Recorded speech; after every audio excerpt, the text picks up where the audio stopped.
Les mains dans le nom du Seigneur, Céline. On chante de joie dans le nom du Seigneur et on va célébrer le nom de celui que notre cœur aime. Alléluia.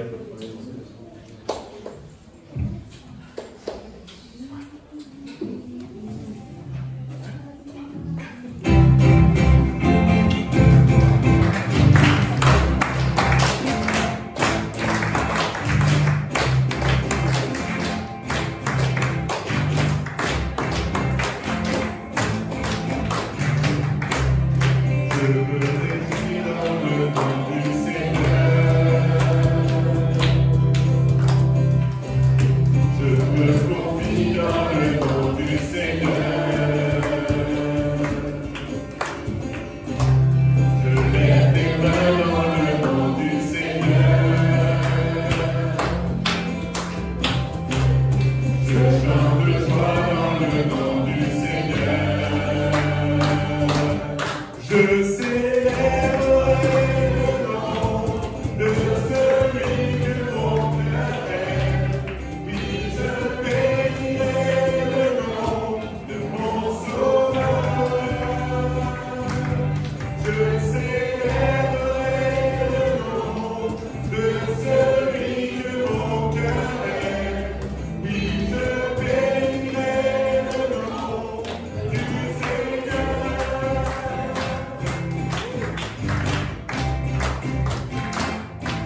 Alléluia.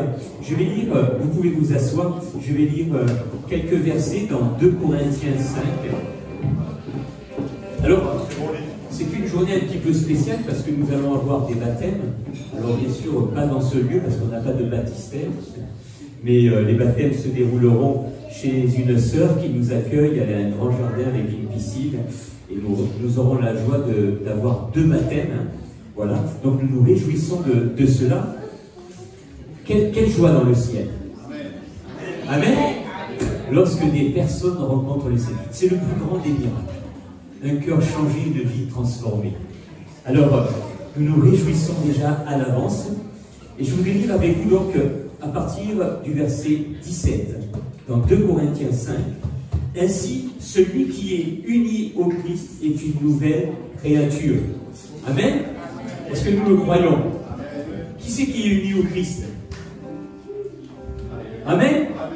Tu peux dire à ton frère ou à ta soeur à côté, tu es une nouvelle créature. Amen, on le fait?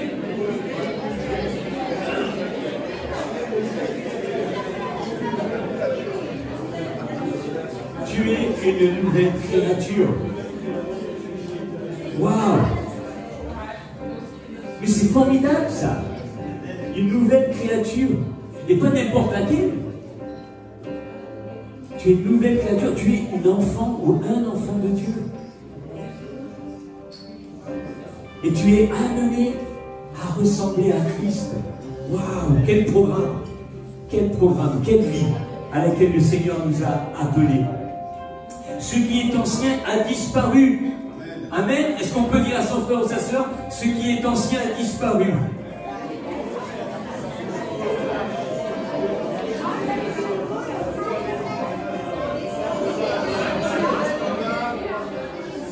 Amen. Des fois, on lit trop vite la parole de Dieu. Et on connaît ces versets par cœur. Mais le fait de les proclamer comme ça, nous proclamons la vérité. Amen. Ce qui est ancien a disparu. Ce qui est nouveau est déjà là. Allez, on refait l'exercice. Ce qui est nouveau est déjà là.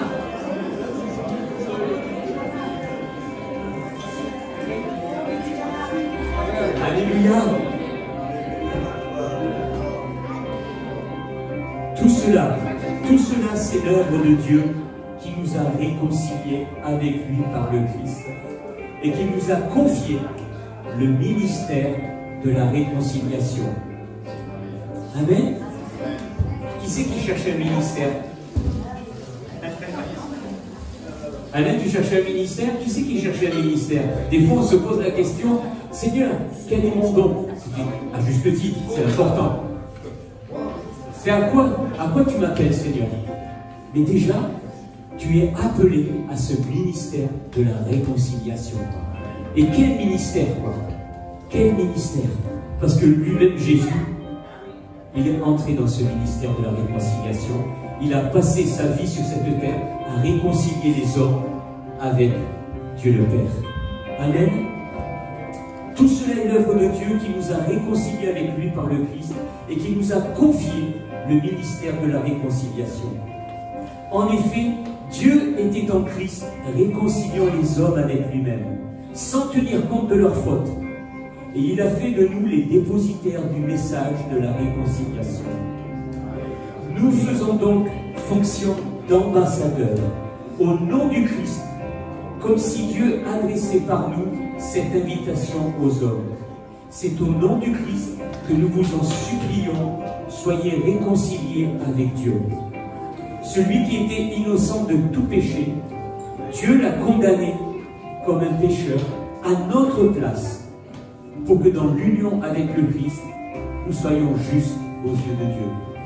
Amen. Amen. Quelle œuvre que Dieu a accomplie en envoyant son Fils Jésus-Christ. Alléluia. Alors nous avons de quoi nous réjouir ce matin et de louer notre Seigneur.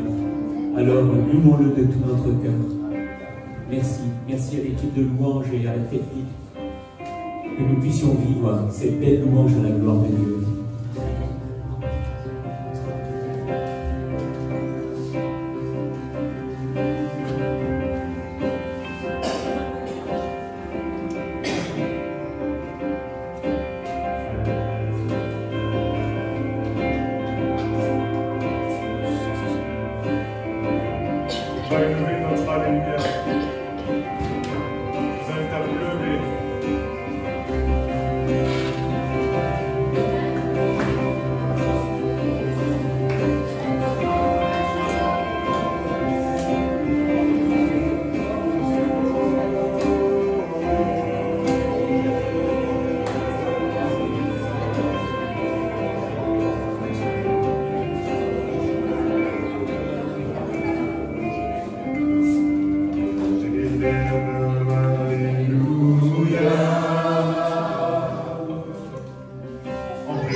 de mes ennemis. J'élève un Alléluia, plus fort que la certitude. J'élève un Alléluia, mon âme est une mélodie. J'élève un Alléluia, tout le ciel combat pour moi. Je chanterai au cœur de la tempête, entends mes louanges, résonnant plus fort que l'orage. Depuis décembre, l'espoir renaît, la mort est vaincue, le roi est vivant.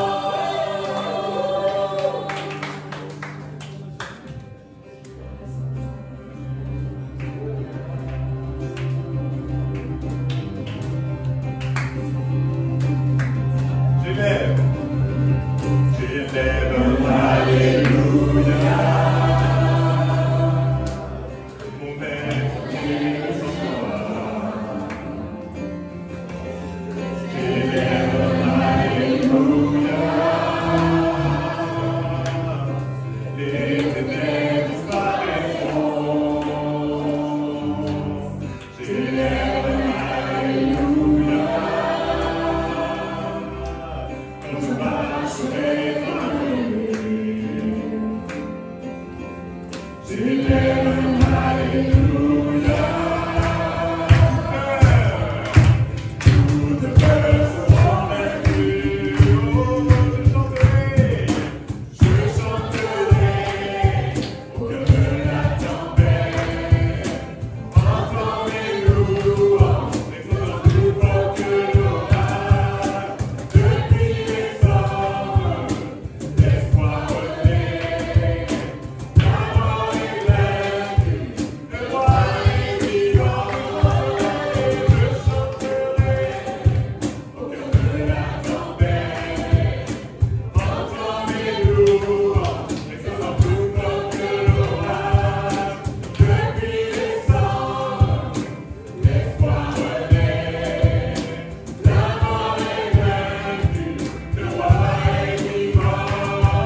création n'a pas les mots pour le chanter.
Parmi les alléluia, nous est le temps.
Si c'est un peu t'adresse dans nos vies, fasse en sorte qu'au cœur de nos problèmes, au cœur de tout ce qu'on aborde ici, qu'on puisse avoir la chance de percer des cris de louange, de toi Seigneur, et qu'on ait toujours cette force, peu importe les situations.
Avec Christ, et ce n'est plus nous qui vivons, c'est Christ qui vit en nous. Et ce matin, nous sommes dans la joie de Christ, de pouvoir louer notre Père dans son nom.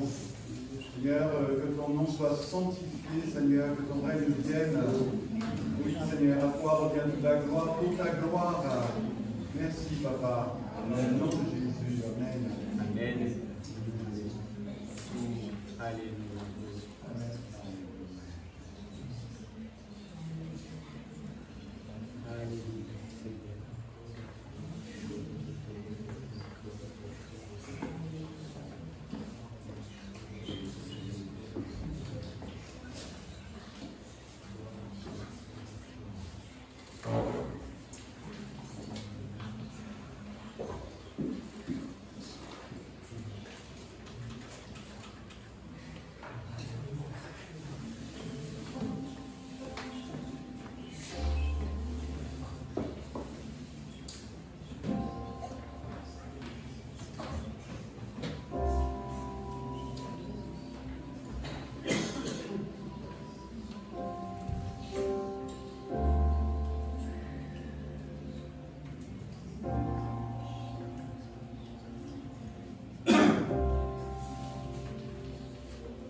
la grâce, la vérité, le don parfait, la main tendue du Père, par ton amour, ton sacrifice, nous avons vu ta face. Voici la grâce, la vérité. Voici la grâce, la vérité, le don parfait, la main tendue du Père, par ton amour, ton sacrifice, nous avons vu ta face. Oh,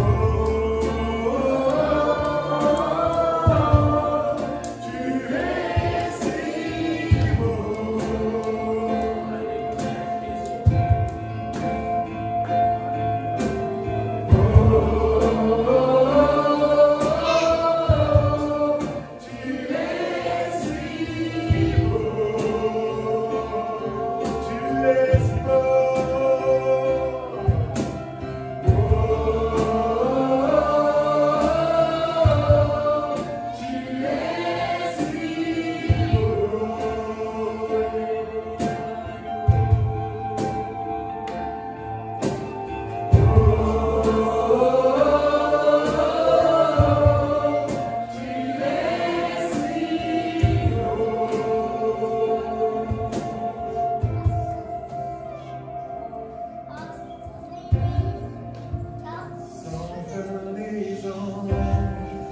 Entonne ce chant, Saint est le Seigneur tout-puissant,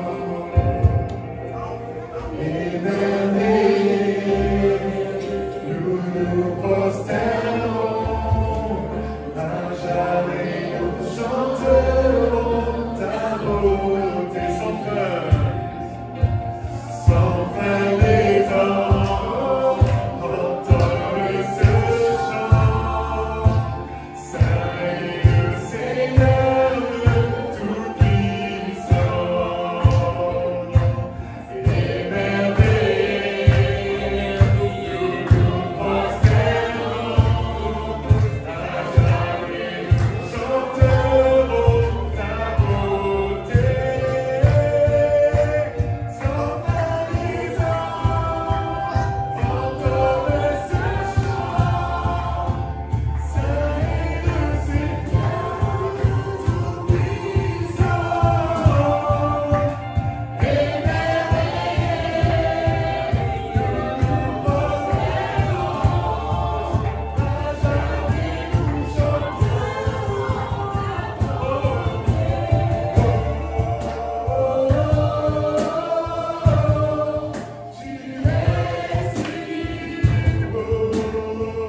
le ciel ouvert et il y avait un nombre incalculable de cadeaux qui étaient déversés. Et alors ces cadeaux, je me disais, mais c'est quoi?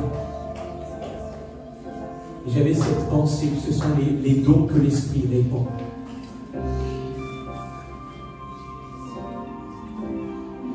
Alors je voulais vraiment vous encourager, si nous recevons quelque chose de la part de l'Esprit, le don qu'il veut nous donner ce matin, pour bénir le corps, pour l'édifier, que nous puissions le donner. Parce que ce sont des cadeaux.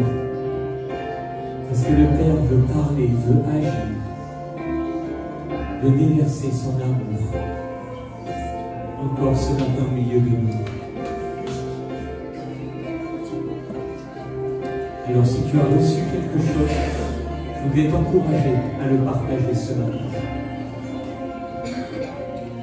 Que ce soit une parole de connaissance, parole de sagesse, parole prophétique, vision.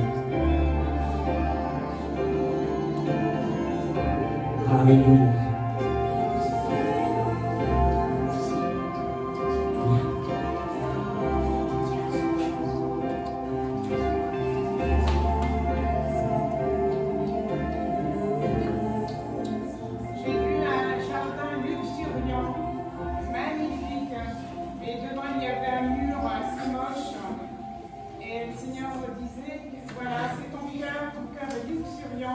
Mais tu as mis une forteresse devant que l'on ne peut pas atteindre. Et Seigneur, je voudrais que tu puisses lui déposer cette forteresse.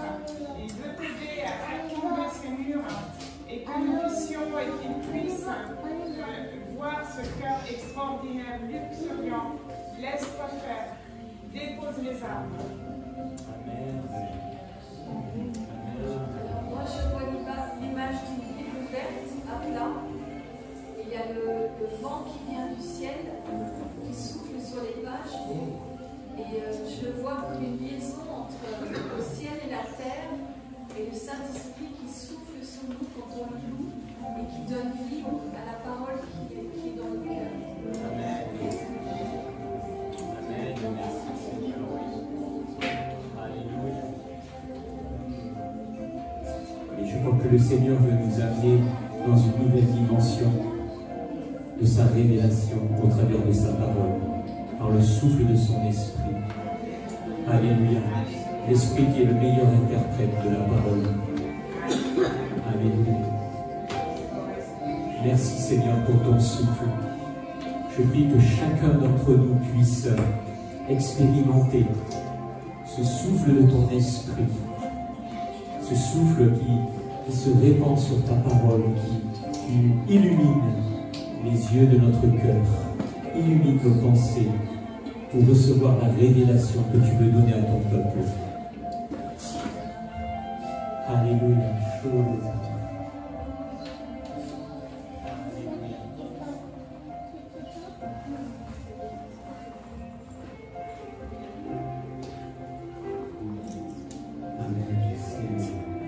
Je me retournais pour connaître quelle était la voix qui me parlait.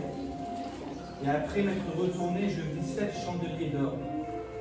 Et au milieu des 7 chandeliers, quelqu'un qui ressemblait à un fils d'homme, vêtu d'une longue robe et ayant une ceinture d'or sur la poitrine.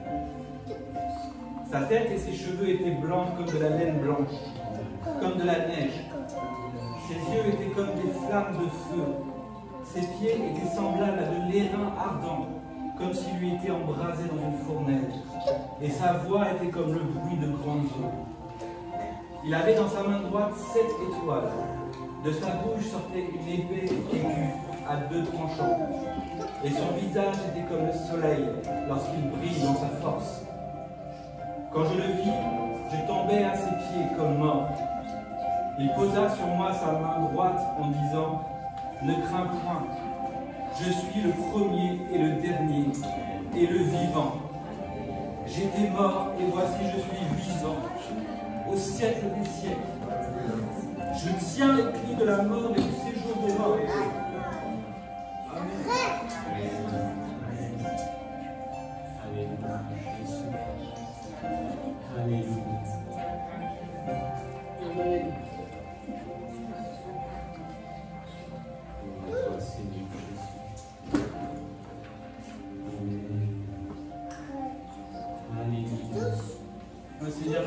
proclamer qui tu es ce matin.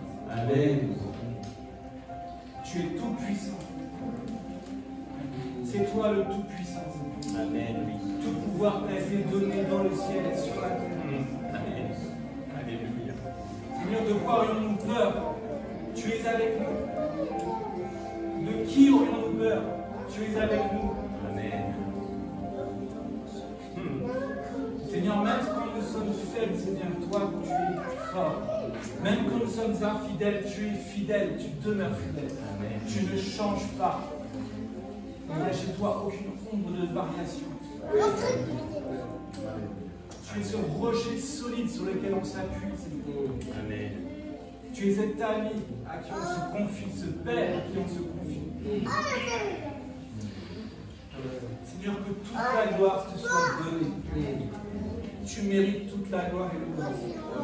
Et toute la louange. Seigneur, si nous sommes réunis ensemble ici, c'est grâce à toi. Si tu n'étais pas là, nous ne serions pas là aussi.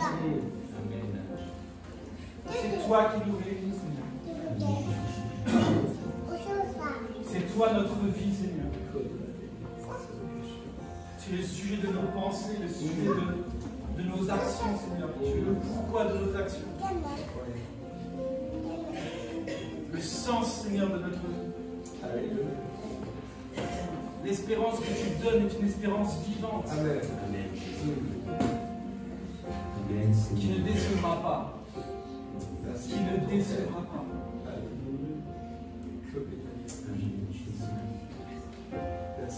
Seigneur, tu règnes dans le ciel. Et pourtant, tu as choisi de regarder vers la terre. Tu as choisi de te faire comme nous, simples humains. De te mettre à notre niveau, Seigneur. Tu n'es pas venu pour être servi, mais pour nous servir.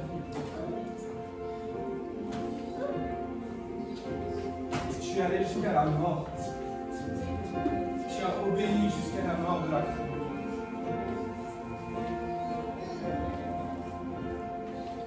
Amen, Seigneur, merci. Pour cela, tu es élevé au-dessus de tout. Et le Père t'a mis, Seigneur, tout sous tes pieds, Seigneur. Amen. Tu mérites toute la gloire.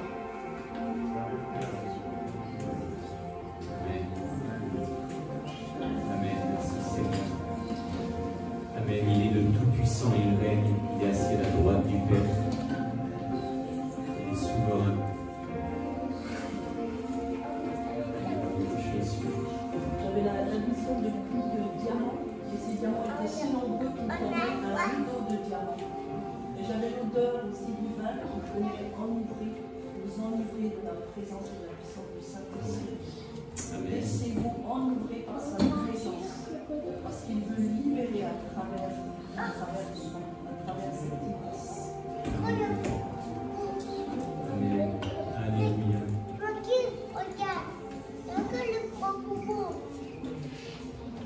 Amen. Depuis un moment, j'ai cette douleur en bas du dos et qui remonte aussi vers le milieu du dos comme ça et puis même sur la fesse gauche. Et je m'interroge si quelqu'un a un problème, a cette douleur. Pardon? Amen. C'est tout bloqué. Amen. Amen. Le Seigneur parle comme ça, il nous apprend aussi, hein, on apprend à être attentif et il nous parle aussi des fois au travers de douleurs dans notre corps. C'est parce qu'il veut agir, il veut guérir. Hein. Il est vivant, on l'a chanté, il est tout puissant. Et encore, ce matin, il est au milieu de nous par son esprit. Et étant au milieu de nous par son esprit, il continue son ministère au travers de son corps. Alléluia. Pour manifester la gloire de notre Père. Pour manifester son amour. Amen. Je crois qu'il y a pas mal de paroles qui ont été données. Alors, ce que je voudrais vous proposer, c'est que en prenant ce pain et ce vin ensemble, ce matin, j'avais cette pensée forte que Jésus a tout accompli. Et en prenant ce pain et ce vin, c'est comme si j'avais la preuve que tout était accompli.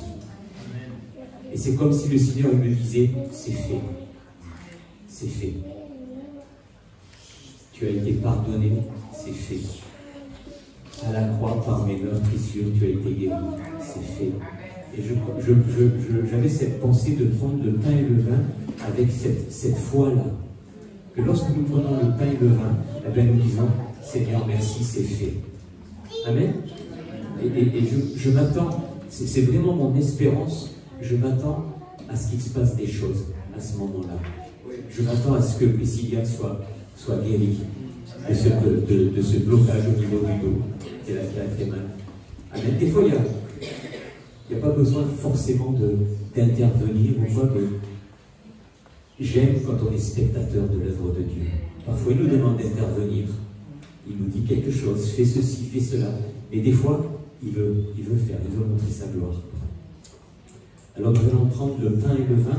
Merci pour les frères et sœurs qui ont été désignés de venir prendre le pain et le vin, de les distribuer, s'il vous plaît.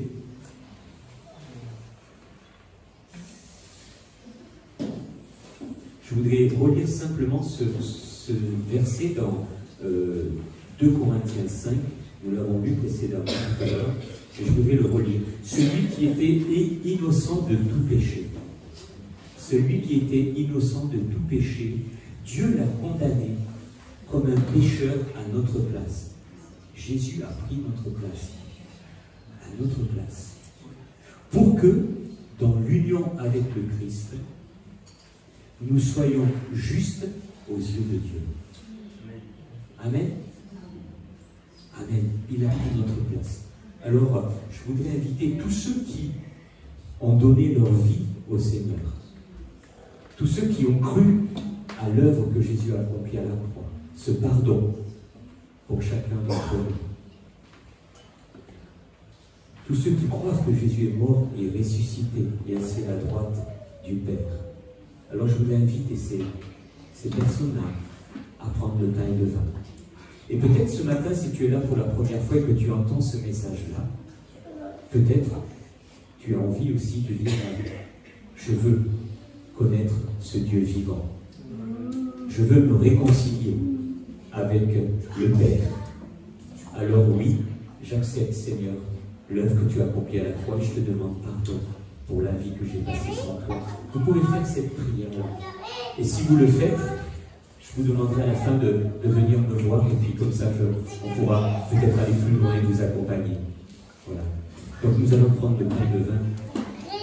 Merci. Seigneur, nous sommes reconnaissants parce que tu as pris notre place. Tu as pris notre condamnation afin qu'aujourd'hui nous soyons libres et que nous puissions dire c'est fait. Seigneur, je prie que chacun d'entre nous, lorsque nous mangeons ce pain et nous buvons ce vin, nous disons c'est fait, tout est accompli. Merci Seigneur. Et merci d'œuvrer par la puissance de ta vie de résurrection maintenant, Seigneur. Alors que nous prenons le pain, tu es présent et tu agis, Seigneur. Lorsque nous disons, c'est fait. Amen.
laisser prendre l'équipe de louange, prendre le pain et le vin tranquillement.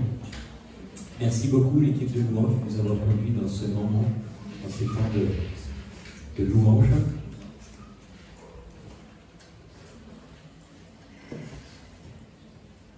Alors, dites-moi, est-ce que pour certains il s'est passé quelque chose ou pas?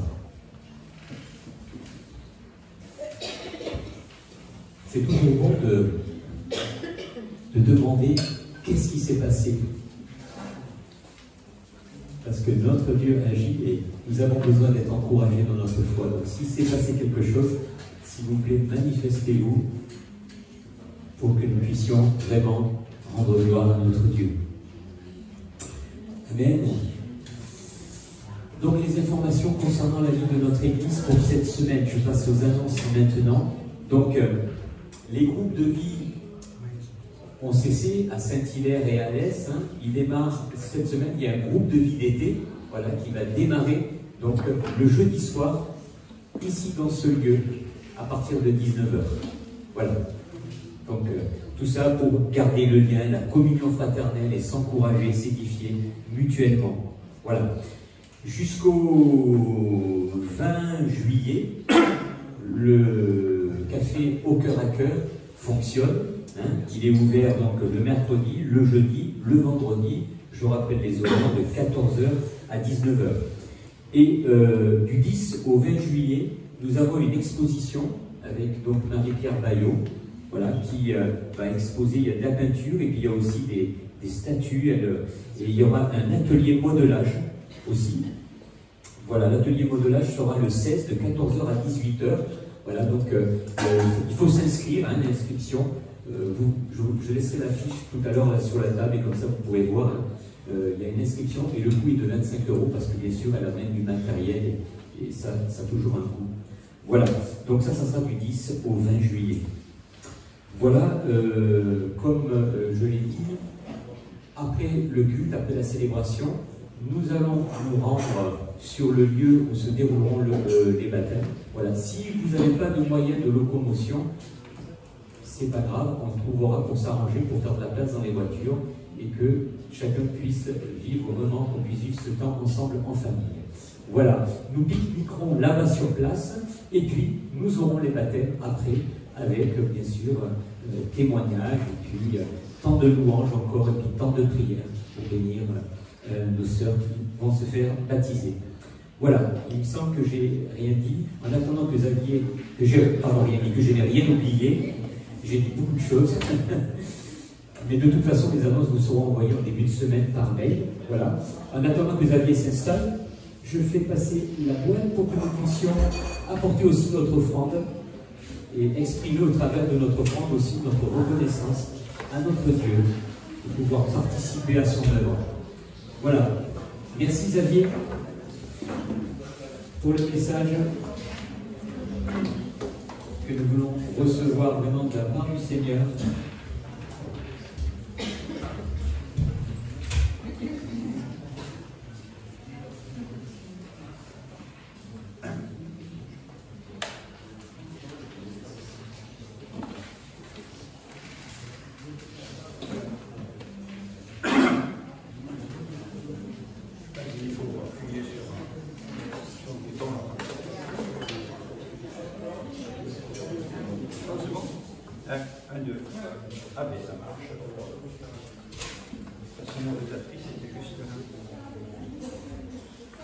Bonjour tout le monde. Je vais prendre le main sur David.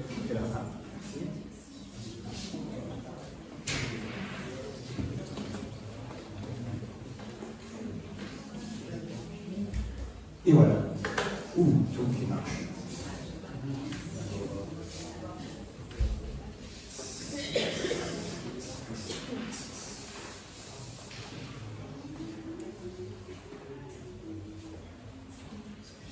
Voilà, bonjour. Je suis prêt. Quel moment merveilleux on vient de vivre, n'est-ce pas? De sa présence dans la louange. Il y a plein de chants qu'on a chantés, qu'on a vécu au présent et qui nous projettent aussi dans quelque chose qui nous dépasse totalement, dans l'éternité. Et j'aimerais un peu aborder ces questions ce matin avec vous. En fait, il y a plein de choses que je vais dire qui vont être des répétitions de ce qu'on a chanté, de ce qu'on a entendu, de ce qu'on a partagé, de ce qu'on a lu. Hein? Voilà. Alors, aujourd'hui, c'est jour de baptême. Vous êtes content? Oui. Voilà. Alors, nos baptisés sont là. Il y a Célissa et vous, Célissa, je ne vois pas. Là-bas, ah, elle est là-bas, elles sont ensemble.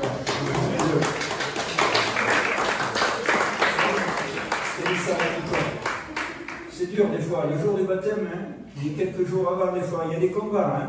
Est-ce qu'il y en a en France, il y en a plein qui pourraient témoigner ça. Hein, que, avant de dire, quand on a dit je vais me faire baptiser tel jour, pendant quelques jours, des fois, c'est grosse bataille. On y bientôt, la bataille va bientôt cesser, vous allez voir. Mais vous avez pris la bonne décision. Alors, on est tous d'accord pour dire que le baptême, ce n'est pas un aboutissement, mais c'est un commencement. On est tous d'accord avec ça? C'est un départ. Il marque le début de notre vie avec Dieu. Si c'est un aboutissement, c'est la fin de notre vie ancienne. Ce vieil homme qui est mort et qui va être définitivement englouti dans l'eau du baptême. En tout cas, c'est ce que le baptême veut dire. Alors, je ne vais pas faire une étude sur le baptême parce qu'on a déjà parlé avec Célissa, avec Nicole, Jean-Philippe et moi-même, mais je voudrais relever 2 points, et puis après, le baptême étant un point de départ, on essaiera de voir quel est notre point d'arrivée. Alors, le baptême, premier point que je relève, c'est un engagement. 1 Pierre 3, du verset 1 Pierre 3, 2, 21, voilà, c'est ça, c'est marqué. C'est ainsi, alors c'est ainsi, ça fait référence quelques versets plus haut à la mort de Jésus. Donc c'est par la mort de Jésus que vous êtes sauvés maintenant. Ça a été encore rappelé ce matin. Vous aussi. Ces événements, donc juste avant il parlait du déluge, ces événements préfiguraient le baptême. Là il y a eu de l'eau, hein, pour le coup. Celui-ci ne consiste pas à laver les impuretés du corps. En général, on fait la douche le matin, ça suffit ça, hein, pour se laver, mais à s'engager envers Dieu avec une conscience pure. Donc le baptême, c'est un engagement, une volonté de s'unir à Jésus, de faire un avec lui, de lui offrir notre vie. Avec une conscience pure. Qu'est-ce que c'est que la conscience? Conscience, on pourrait définir comme étant la connaissance de soi-même, de notre être intérieur. Notre âme qui est en accord avec notre esprit. C'est ça la conscience. Ce que je ressens dans mes sentiments qui est en accord avec ce que je crois et ce que je crois au plus profond de moi-même. Vous seul et Dieu pouvez juger de votre conscience. Et les protestants dans la région, on est connus par notre liberté de conscience. Parce que si on est devant Dieu et qu'on lui remet toutes choses, alors oui, nous sommes libres, hein, et nous pouvons juger de notre conscience. Et on le fait devant Dieu, bien sûr. Donc cet engagement consiste à vouloir laisser Jésus, qui vit en moi, par son esprit, m'aider à marcher jour après jour, en ayant la volonté de me conformer à sa volonté.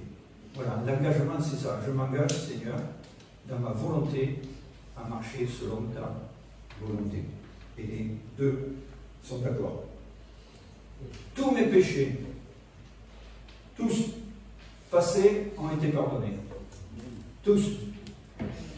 Que je les remets à Dieu, que je confesse mes péchés, tous mes péchés passés ont été pardonnés. Tous ceux que je confesse aujourd'hui me sont pardonnés. Et tous ceux que je confesserai demain et les jours suivants, il me les pardonnera. Et ainsi, oui, Dieu me garde pur et saint. Et c'est ce que nous sommes dans notre conscience, parce que c'est Dieu qui fait son œuvre au fond de nous-mêmes. 1 Jean 1, verset 8, « Si nous prétendons être coupables d'aucun péché, nous sommes dans l'illusion. » Vous voyez, Jean, il a le sens des réalités. Et la vérité n'habite pas en nous. si nous reconnaissons nos péchés, Dieu est fidèle et juste, et par conséquent, il nous pardonnera nos péchés. Si nous reconnaissons nos péchés, il nous pardonnera nos péchés, et nous purifiera de tout le mal que nous avons commis. Si nous prétendons ne pas être pécheurs, nous faisons de Dieu un menteur, et sa parole n'est pas en nous. Donc oui, Seigneur, je pêche, mais tu me pardonnes, jour après jour. Et tout ce qui est mon passé est pardonné. Alors vous avez compris que ça passe par la repentance. C'est quoi se repentir? C'est prendre conscience de son péché, c'est dire, selon ce que Dieu dit, ce qui est mal, selon la parole de Dieu. Voilà, ça c'est mal, parce que Seigneur, tu dis que c'est mal. Dans ce que j'ai dit, dans ce que j'ai pensé, dans ce que j'ai fait. C'est le dire devant Dieu et devant les hommes, parfois. Demander pardon, d'abord à Dieu, et parfois, il faut aller demander pardon aux hommes si j'ai offensé quelqu'un. Pas toujours, mais parfois c'est nécessaire. Et puis, dire Seigneur, maintenant, par ta grâce, aide-moi à ne plus commencer. Par ta grâce. Ça, c'est l'engagement. Deuxième point que je voudrais relever, c'est le baptême est une immersion. Et oui, bloum, bloum, nous sommes des baptistes, donc quand nous baptisons, nous n'y allons pas à demi-mesure, nous trempons les gens complètement dans l'eau et on les fait sortir, évidemment. Et on sort de son baptême mouillé, n'est-ce pas? Comment ressort-on du baptême mouillé? Parfois non.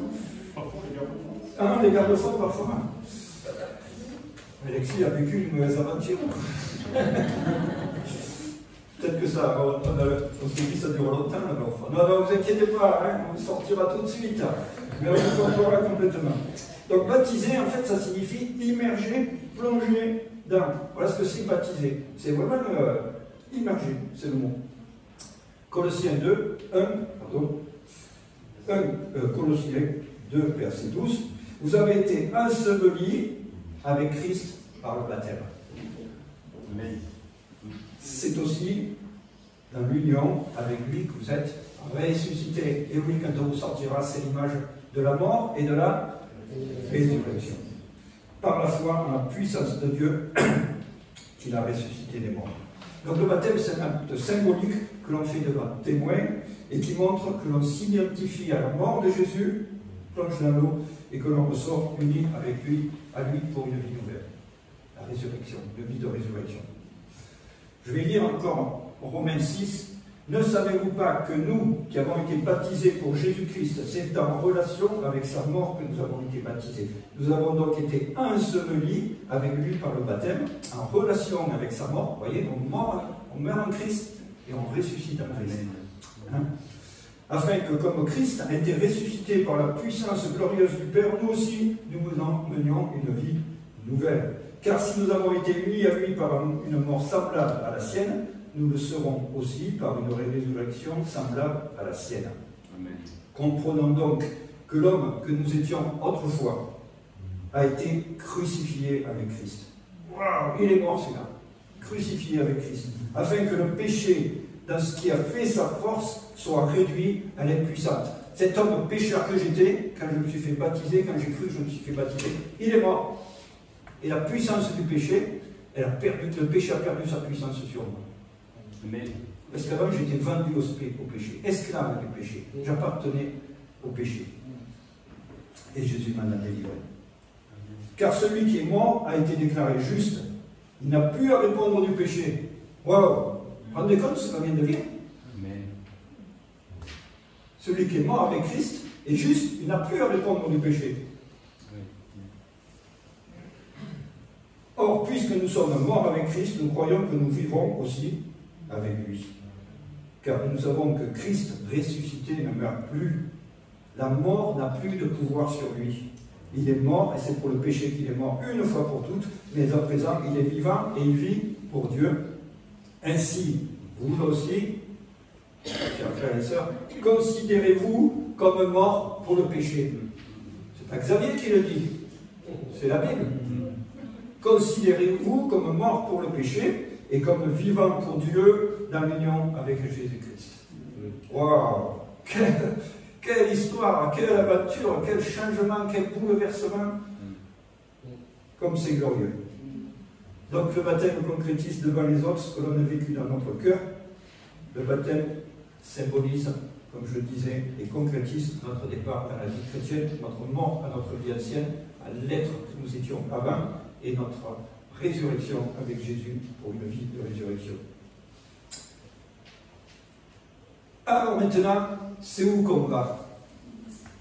C'est quoi notre destination?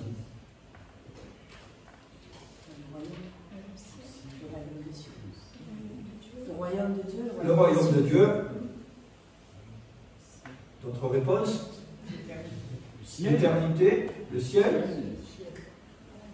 Ouais. Alors il y a une parole qui va nous aider. C'est cette parole de Jésus. Vous savez, quand il a 12 ans, il est dans le temple, ses parents le cherchent d'ailleurs. Vous voyez qu'il était reparti avec eux pour retourner à la maison. Et il leur dit, mais ne savez-vous pas qu'il faut que je m'occupe des affaires de mon Père? Et si on cherche notre destination, c'est là qu'on va la trouver. S'occuper des affaires de notre Père, et c'est le Père qui est là et qui va nous aider à déterminer notre destination. Pierre lui dit, dans son épître, il nous a délivrés de notre vaine manière de vivre héritée de nos pères. Notre ancienne manière de penser, celle qui consistait à vivre selon nos désirs personnels, à nous détourner de notre vocation, ce pourquoi nous avons été créés. Et pourquoi nous avons été créés? Allons-y Franco, disons-le, pour servir et adorer Dieu. Voilà pourquoi nous avons été créés. Nous avons été créés pour sa gloire, pour servir et adorer Dieu. Et c'est ça notre destination. C'est ça. On l'a chanté tout à l'heure. Oh, oh, que tu es beau.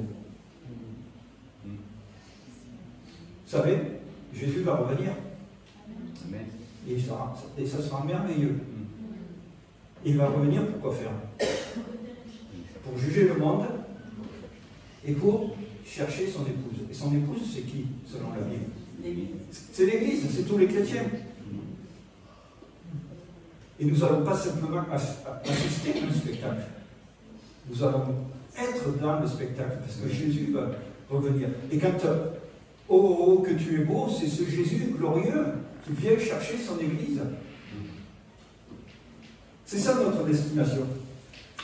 Tant qu'on n'est pas pleinement entré dans cette vocation, en fait on est tiraillé. Le combat est permanent et nous sommes insatisfaits. Pierre parle des convoitises charnelles qui font la guerre à l'âme. Les convoitises charnelles. Nos besoins, notre destinée sont... Quand nos besoins, notre destinée sont au centre de nos préoccupations, y compris s'ils sont légitimes, entendons bien, y compris s'ils sont légitimes. Quand ils sont au centre de nos préoccupations, en fait, et que l'on bataille uniquement pour ça, on est en permanence insatisfait. Est-ce que être de bons chrétiens en ayant une vie juste et en servant Dieu nous satisfait pleinement?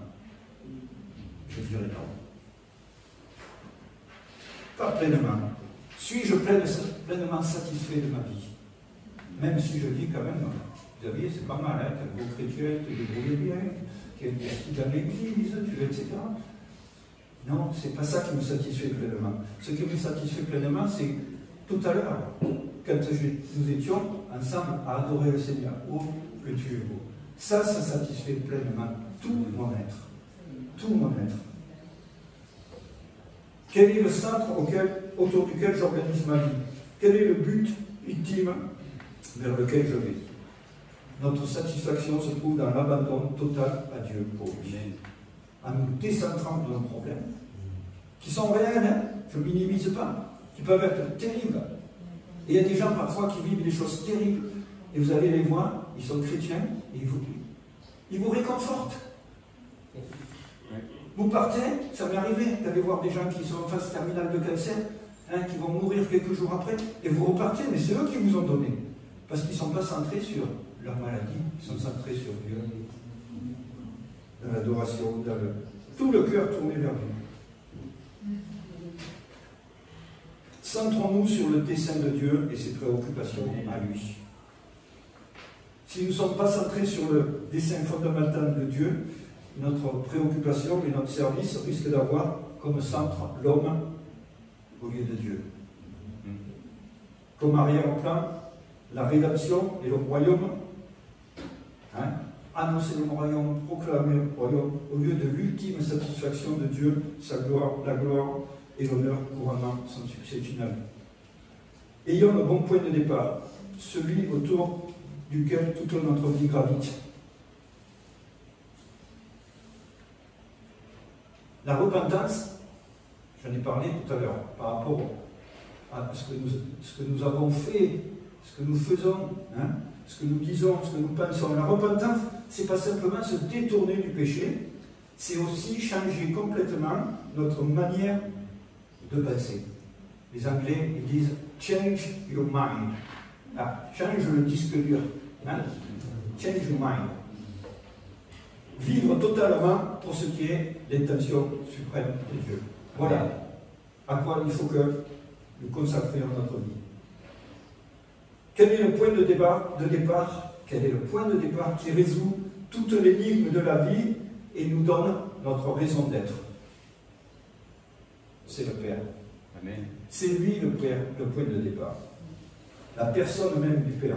Quelle était l'intention suprême de Dieu? Est-ce que vous avez déjà réfléchi à cette question? Quel était le dessein, la suprême intention de Dieu si le péché n'était pas entré dans le monde? Si Adam et Ève n'avaient pas péché? C'était quoi? Qu'ils cultivent le jardin toute leur vie?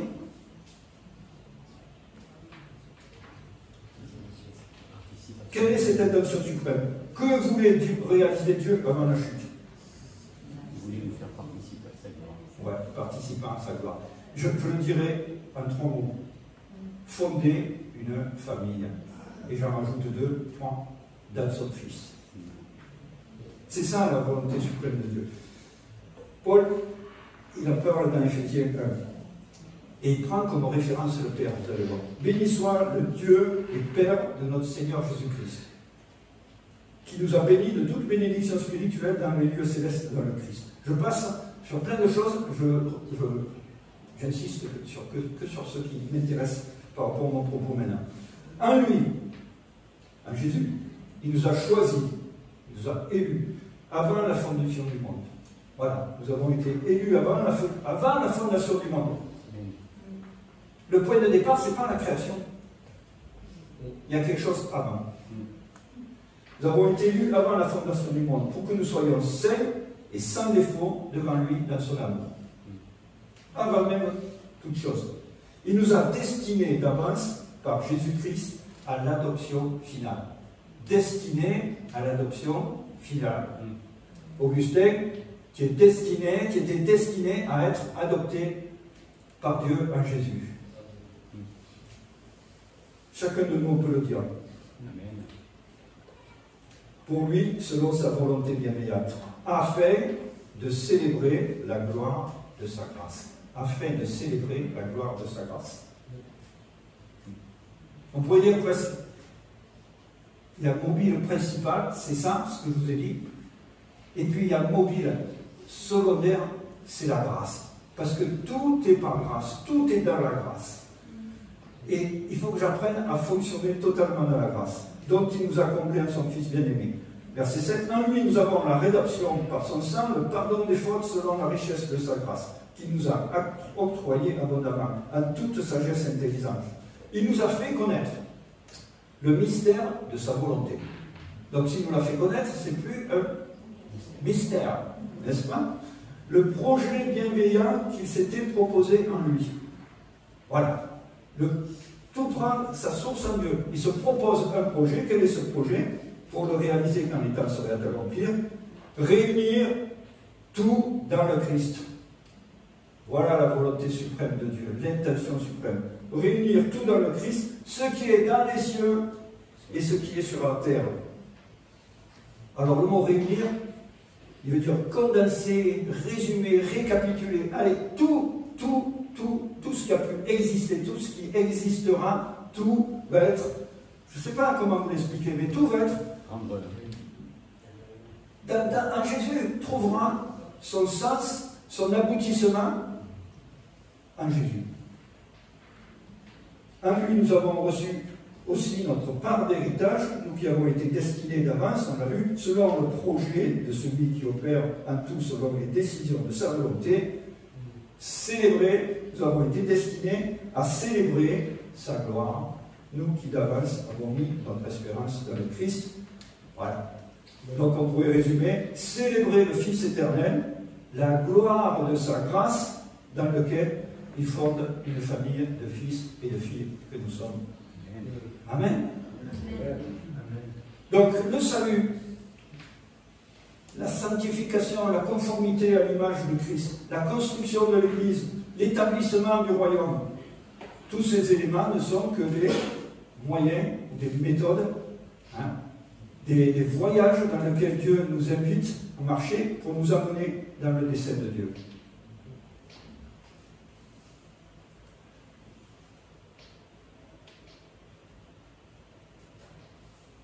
Tout cela, tout ce que je vous ai dit, salut, conformité à l'image de Christ, construction de l'Église, établissement du royaume, ne prend son sens que dans le dessein du Père éternel. Et le but de Jésus, l'activité du Saint-Esprit, sont de nous conduire auprès du Père. Et Dieu lui-même, c'est marqué dans Romains, Dieu lui-même, par ses œuvres, nous attire à lui. Amen. On peut ainsi résumer notre marche avec Dieu. Pardon. Une animation, je vais tout mettre de ce coup. Voilà. Créer. Puis à la chute. Qu'est-ce qui se passe par la chute? Dieu nous remet dans le bon cursus. Ce pourquoi nous étions destinés. Vous voyez? Voilà. Mais ce n'est pas le but final. Créer, racheter. Donc, la croix pour revenir sans cesse, le sang pour un accès permanent, peut-être pas trop le temps d'expliquer.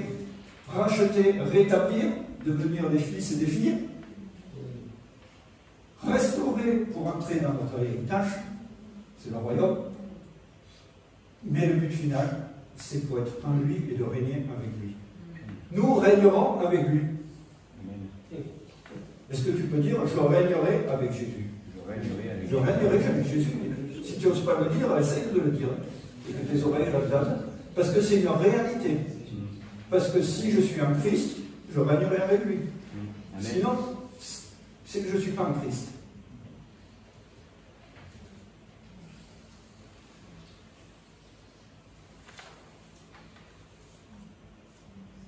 Avant la chute et la rédemption, Dieu avait un plan éternel qui n'avait donc pas besoin de rédemption pour se réaliser. C'est bizarre de dire ça, parce qu'on prend souvent comme point de départ la chute. Regardons donc, la rédemption n'est pas le but ultime. Cependant, la rédemption, elle est de toute éternité incluse, elle est de toute éternité, je ne sais pas quel temps il faut employer, incluse dans la grâce. Pardon, monsieur le donc, la rédemption était de toute éternité incluse dans le plan de Dieu. Voilà, dans le plan de Dieu. La grâce était là. De toute éternité, la grâce était là. Elle était prévue dès la fondation du monde. 1 Pierre 1,20 nous dit Jésus, l'agneau immolé dès la fondation du monde. Vous avez du mal à saisir tout ça, hein? Parce que là, avec le temps, on est dans l'éternité, là. Hein? Mais avant que Adam et Ève y fautent, la rédemption, Jésus était déjà l'agneau immolé. Parce que la grâce fait partie, c'est un principe divin de fonctionnement de toute éternité. Donc il est bon de ne pas voir les choses de notre point de vue, terrestre, humain, mais selon Dieu. Être sur un point élevé, avoir le regard et la perspective de Dieu, pas seulement dans le temps présent, mais dans le temps passé, qu'est-ce que c'est? Dans le passé et dans le futur. C'est l'histoire d'un petit garçon qui est dans ce jardin, et puis il attend du bruit dans la rue, ouais, de la musique, il y a des gens qui crient, etc. Ça s'agite dans la rue. Alors vite, il va voir, et il y a un petit trou dans la palissade. Et il regarde. Le problème, c'est qu'il voit juste son angle de vision est très limité, vous voyez. Et puis en plus, il y a des gens qui n'arrêtent pas de se passer devant la palissade, les spectateurs, donc ils ne voient pas grand-chose. Ils savent bien qu'il se passe quelque chose. Alors il y a son petit frère qui l'appelle et qui lui dit « Michel », l'histoire s'appelle Michel. Michel, hein, monte sur le balcon. Mais on ne reste pas en bas, monte sur le balcon, viens voir le spectacle. Alors Michel, il monte sur le balcon. Et là, waouh, il est émerveillé. Parce que non seulement il voit ce qui se passe devant sa maison, il le voit d'en haut, mais il voit aussi ce qu'il a raté jusqu'à présent. Puisque c'est un peu plus loin là-bas, mais il aperçoit encore. Et puis il regarde là-bas et il voit le cortège qui va venir. Prenons cette perspective avec Dieu. Montons avec Dieu sur le balcon pour qu'il nous donne cette perspective-là de ce qu'il veut faire, de ce qu'il a fait, pourquoi et de ce qu'il veut faire. Colossiens 13, il nous a délivrés de l'autorité des ténèbres pour nous transporter dans le royaume de son Fils bien-aimé, à nous qui avons la rédemption, le pardon des péchés. Dans les ténèbres, l'homme vit centré sur lui-même. Hein? C'est la peur qui domine d'ailleurs. L'univers gravite autour de sa personne et de ses besoins. Et si on met Dieu dans l'équation, souvent c'est pour ce qui vient servir nos propres besoins. Et si on s'arrête juste à la croix, on aura Dieu qui a servi nos propres besoins, qui est venu nous sauver. Mais Dieu veut nous amener plus loin. Transporter, en grec c'est métistémie, c'est un sens très fort. C'est le changement de situation, de place, destitué d'une fonction et même quitter la vie, mourir. Voilà, il a pris dans le royaume des ténèbres, il nous a transportés dans le royaume de son Fils bien-aimé. Dans le royaume de Dieu, c'est lui qui est le centre. 2 Corinthiens, Jean-Philippe l'a lu, 2 Corinthiens 5, 17. Ainsi, si quelqu'un est uni à Christ, il appartient à une nouvelle création. Les choses anciennes sont passées, voici, toutes choses sont devenues nouvelles. Je ne suis pas simplement racheté, purifié par Dieu, mais je vis avec d'autres objectifs, pour un autre dessein. Je vis dans la dimension de l'éternité. L'éternité, ce n'est pas simplement le temps qui s'allonge. Vous savez ce qu'ils disent les Juifs? Ils disent l'éternité, c'est très très long, surtout vers la fin. Donc l'éternité, ce n'est pas simplement le temps qui s'allonge. C'est aussi notre espace de vie, nos centres d'intérêt, nos perspectives qui se multiplient à l'infini selon Dieu. C'est ça l'éternité. C'est vivre dans un monde qui est aussi infini, illimité. En venant à Christ par la conversion, nous ne sommes pas seulement quelqu'un de bien, pardonné, renouvelé, restauré, qui pouvons nous approcher de Dieu le cœur pur et les mains purifiées, qu'il a rendu apte à s'approcher, qu'il nous a rendu apte à le servir. Oui, merci Seigneur. Je veux en aucun cas minimiser tout ça. Merci Seigneur pour cette œuvre-là de rédemption. Parce que c'est ce qui nous a fait passer dans le royaume de ton Fils bien-aimé. Mais nous sommes aussi un être nouveau, avec un cœur nouveau, des pensées nouvelles, avec l'Esprit de Dieu qui habite en nous, avec des objectifs renouvelés, un nouveau centre de gravité qui est Dieu. Vous savez, quand ma première petite fille est née, Élie, il y a quelque chose de bizarre qui s'est passé dans ma vie, de très étrange. Hein? C'est que tout à coup, j'avais l'impression que mon centre, vous savez, on organise sa vie autour voilà, d'un centre d'attraction. Hein? Voilà, mon travail, je commence par le commencement, mon couple, ma famille, mon travail, l'église, tout ça, puis voilà, ça fonctionne là, dans cet espace-là. Et tout à coup, c'est comme si, il y avait quelque chose comme un aimant qui m'a attiré ailleurs. Tout à coup, ma boussole, c'est comme si ma boussole avait un peu dévié. Parce qu'il y avait un petit être là qui venait de naître. Ça m'a fait très bizarre, je ne m'attendais pas à ça. Hein? C'est ça, vivre avec Dieu, c'est notre centre d'attraction qui est complètement modifié.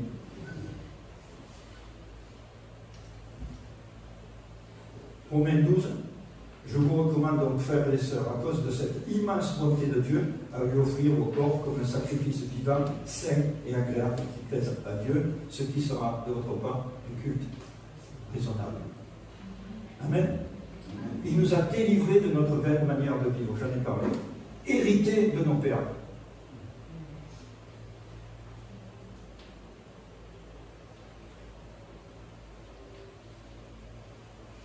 Paul était juif. Vous êtes d'accord? Quand il parle de l'héritage des pères, de ses pères, il parle de quoi? Il parle de toute sa culture juive, de sa religion juive, de toutes ses pratiques, etc. Et Dieu demandait que ce soit transmis de génération en génération. Est-ce que c'était mauvais ou est-ce que c'était bon? Est-ce que la loi était mauvaise ou est-ce qu'elle était bonne? Après, il rajoutait des choses. Et Jésus, là, il les a pas repris quand même. Mais la loi, est-ce qu'elle était bonne ou est-ce qu'elle était mauvaise? Répondez-moi. Elle était bonne. Elle était bonne. Elle était même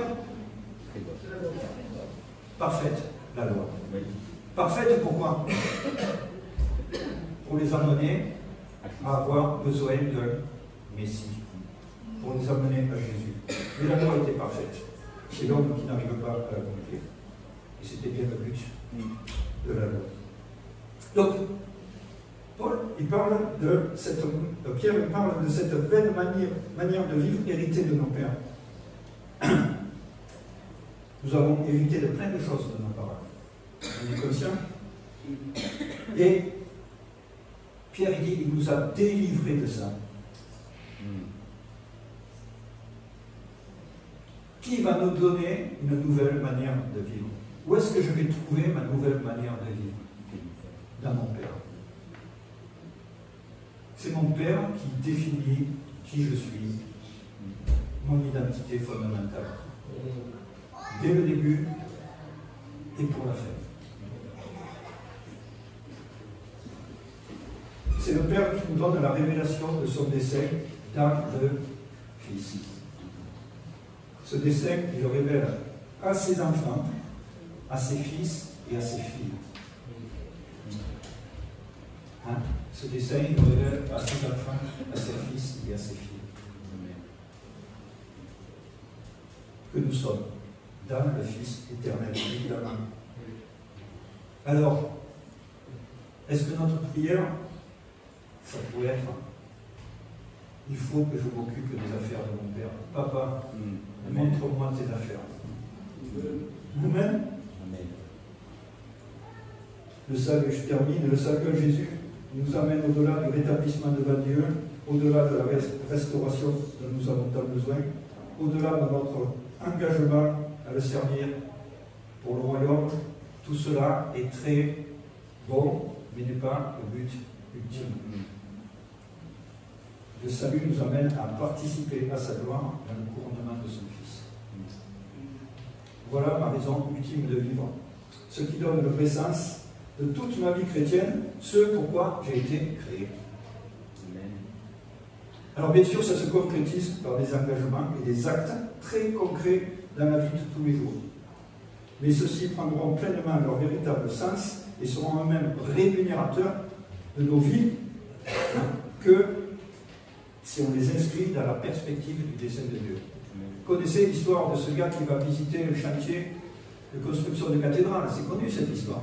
Je vais y faire référence encore ce matin. Il voit un gars qui taille une pierre et lui dit: salut, qu'est-ce que tu fais? Ben, on ne voit pas, je taille une pierre. Bon, ok. Après, il va voir un autre. Et toi, qu'est-ce que tu fais? Le gars, il taille aussi une pierre. Il dit: ben moi, tu vois, je suis en train de construire là-bas cet arc. C'est déjà une vision un peu plus énergique. Et puis, il va voir un troisième. Et il demande: et toi, qu'est-ce que tu fais? Le gars, il taille aussi une pierre. Il dit: moi, je construis une cathédrale. Amen. Ayons en vue dans ce que nous faisons, dans les choses concrètes que nous sommes en train de construire, de participer à la construction d'une cathédrale. Amen. Amen. Est-ce que je vais juste prier simplement, mais que prendre le temps de laisser ces paroles résonner en nous.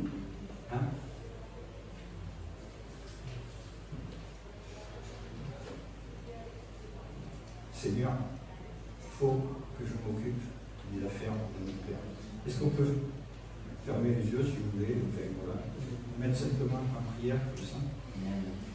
Devant toi, Seigneur, devant le Père, avec l'Esprit qui est en nous, qui nous anime et à qui nous demandons de venir nous révéler le Fils et nous révéler le Père.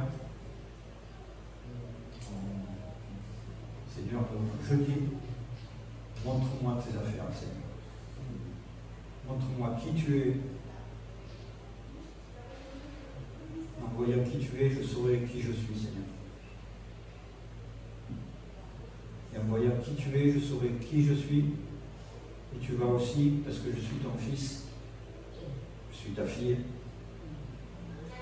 me montrer quelles sont les affaires, tes affaires, auxquelles tu veux que je participe.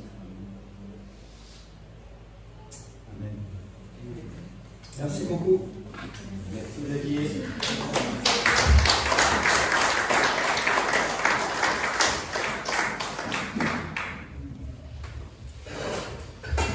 C'était bon, hein? Merci beaucoup Xavier pour ce message qui nous encourage. Alors, je voulais juste... Ah mais c'était pas là, Priscilla. Parce qu'elle voulait témoigner que, en fait... Pardon? J'ai pas compris. Ah, pardon. Mickaël, tu voulais donner un témoignage? Vite, s'il te plaît, parce qu'on avait... Bon, ça va, il est 12h01, mais voilà, un petit... un peu moins. Bonjour à tous. Alors voilà, j'ai un petit message d'espoir et d'espérance parce que Odile et moi, Odile avait sa sœur et ma belle-sœur, du coup, était gravement malade d'un cancer. Et elle a fait de la chimiothérapie, de la radiothérapie. Elle a été nourrie par sonde parce qu'elle ne pouvait pas manger normalement. Et là, il y a quelques jours, elle nous a annoncé qu'après examen, et moi j'ai prié beaucoup pour elle aussi, après examen, elle est guérie du cancer.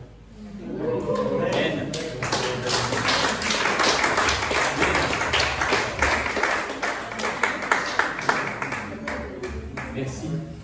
Merci Seigneur pour ce témoignage.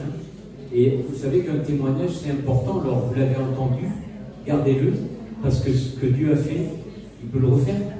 Ça nous donnera l'occasion, si nous rencontrons un frère ou une sœur qui sont dans la situation de la belle-sœur de Michael, et bien qu'on puisse prier en s'appuyant sur ce témoignage-là.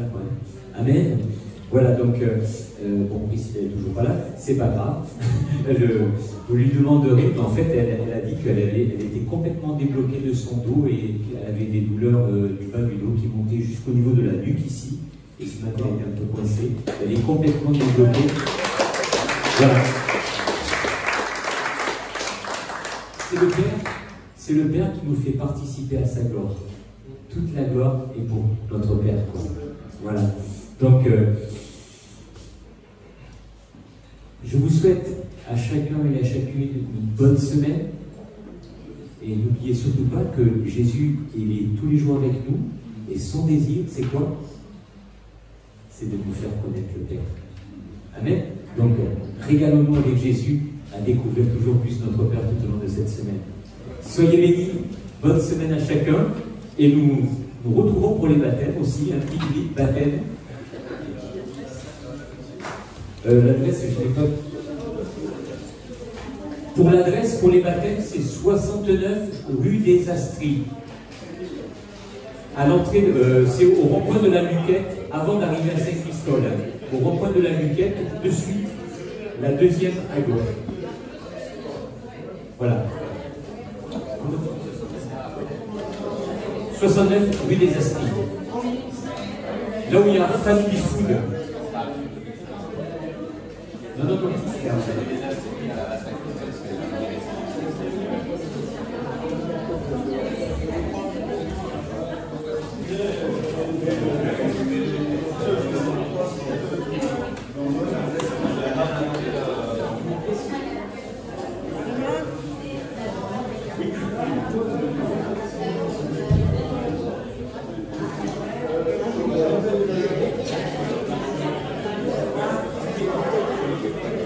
Thank you.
C'est carrément libre.